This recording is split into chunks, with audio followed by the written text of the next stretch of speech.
Hi viewers, welcome to win and win education. ఈరోజు మనం బాజనీత సూత్రాల మధ్య సంబంధం అంటే ఒక ఫార్ములా నేర్చుకుంటే దానికి రిలేటెడ్గా ఉండేటివి సింపుల్గా ఎలా గుర్తుపెట్టుకోవాలో చూద్దాం. చూడండి, ఇప్పుడు 2 యొక్క బాజనీత సూత్రం ఏమి? ఒక్కట్ల స్థానంలో అంకె అంటే చివరి అంకె 2 చే పోతే మిగతావన్నీ కూడా 2 చే పోతాయి. అదే 4కి అయితే చూడండి, చివరి 2 అంకెలు 4 చే పోతే మొత్తం కూడా 4 చే పోతుంది. అదే 8కి చూడండి, చివరి 3 అంకెలు 8 చే పోతే మొత్తం ఆ సంఖ్య అంతా 8 చే పోతుంది. ఇప్పుడు చూడండి, 2 తర్వాత 2 2 4 4 2 8 8 2 నెక్స్ట్ ఏమొస్తుంది? 16 అన్నప్పుడు ఏమి? చివరి 4 అంకెలు పోతే ఆ మొత్తం మొత్తం సంఖ్య అంతా ఈ 16 చే భాగించబడుతుంది. అలాగే ఇప్పుడు చూడండి, 3కైతే సంఖ్యలోని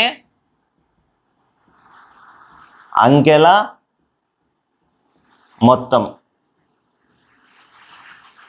అలాగే అంటే ఇచ్చిన సంఖ్యలో వాటి అంకెలన్నీ కూడితే వచ్చిండేది 3 చే భాగించబడితే అది 3 చే భాగించబడుతుంది.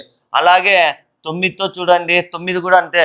ఇచ్చిన సంఖ్యలోని అంకెలన్నీ 9 చే భాగించబడితే అది కూడా మొత్తం ఆ సంఖ్య మొత్తం 9 చే భాగించబడుతుంది.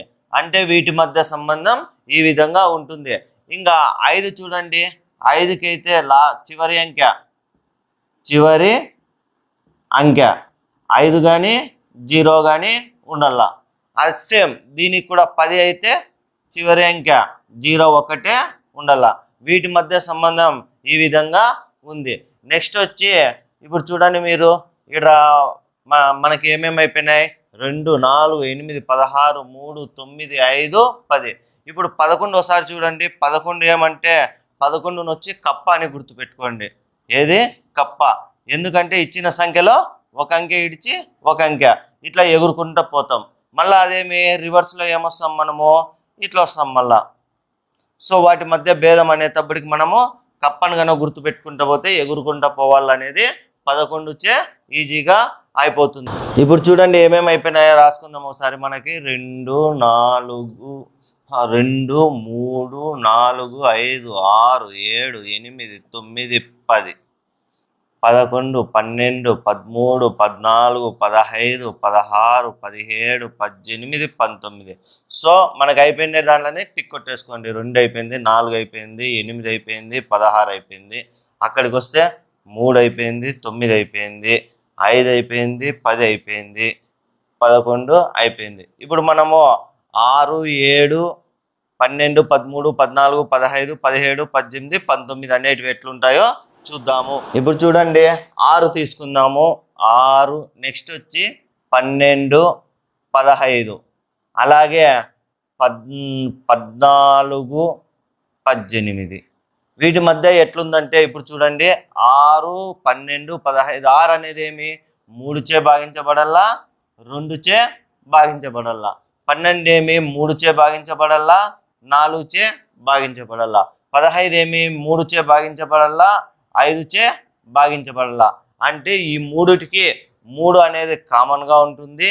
ఇంకా 3 అనేది కామన్ పెట్టుకున్నాం అనుకోండి. 6 12 15కి కామన్గా పెడితే మీరు ఇంకోటి చూడండి, ఈజీగా 6 12 15కి కామన్గా పెట్టుకుంటే నెక్స్ట్ సింపుల్గా 3 కామన్గా పెట్టుకున్నట్లయితే 3 2 6 3 4 12 3 5 15. ఈ విధంగా 3 1 గుర్తు పెట్టుకున్నా కూడా నెక్స్ట్ ఈ మొత్తం చేసేయచ్చు. అదే 14కి 18కి అయితే 2 కామన్గా గుర్తుపెట్టుకోండి. అప్పుడు ఏమి? ఇది 2 చే భాగించబడాలా, 7 చే భాగించబడాలా, ఇది 2 చే భాగించబడాలా, 9 చే భాగించబడాలా. ఈ విధంగా ఈ ఫార్ములాస్ అనేది ఈజీగా గుర్తుపెట్టుకోవచ్చు. 6కి చూడండి, 3 కామన్గా వస్తుంది, 3 2 6 వచ్చేస్తుంది, 3 4 12 వస్తుంది, 3 5 15 వస్తుంది. 3 అనేది గుర్తుపెట్టుకుంటే ఆటోమేటిక్గా మనకి ఇచ్చిన సంఖ్య ఎంతచో చేయాలో కూడా మనకు తెలిసిపోతుంది. నెక్స్ట్ ఇంకా మనకి రిమైన్ ఏమున్నాయి చూడండి, 6 అయిపోయింది, 12 అయిపోయింది, 15 అయిపోయింది, 14 అయిపోయింది, 18 అయిపోయింది. ఇంకా మనకి ఏమేమి ఉన్నాయంటే 7 13 17, 19 వీటి మధ్య రిలేషన్ అనేది చాలా సింపుల్గా ఉంది. అది ఏ విధంగా ఇప్పుడు చూద్దాం. చూడండి, 7 అయితే -2తో ఇంటూ చేయాల, అంటే చివరి అంకెను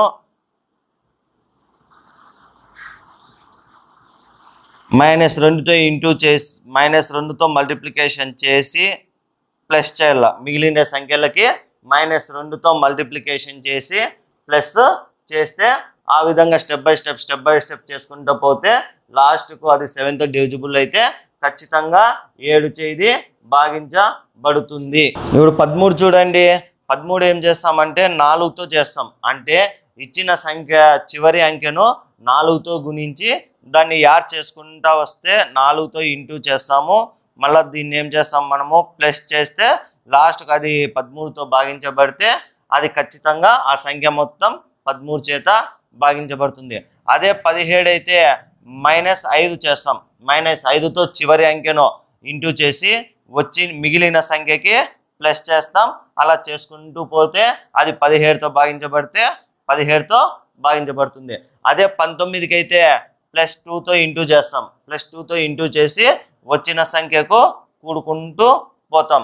ఆ విధంగా వీటి మధ్య రిలేషన్ అనేది గుర్తుపెట్టుకోవచ్చు. ఇక్కడ చూడండి, 7కి అయితే ఏమి -2తో ఇంటూ చేస్తాం, 13కి అయితే 4తో చేస్తాం, 17కి అయితే -5తో చేస్తాం, 19కి అయితే +2తో చేస్తాం. ఈ విధంగా మనం భాజనీయ సూత్రాల మధ్య సంబంధాన్ని సులభంగా గుర్తుపెట్టుకోవచ్చు. Please like, share and subscribe Win and Win Education.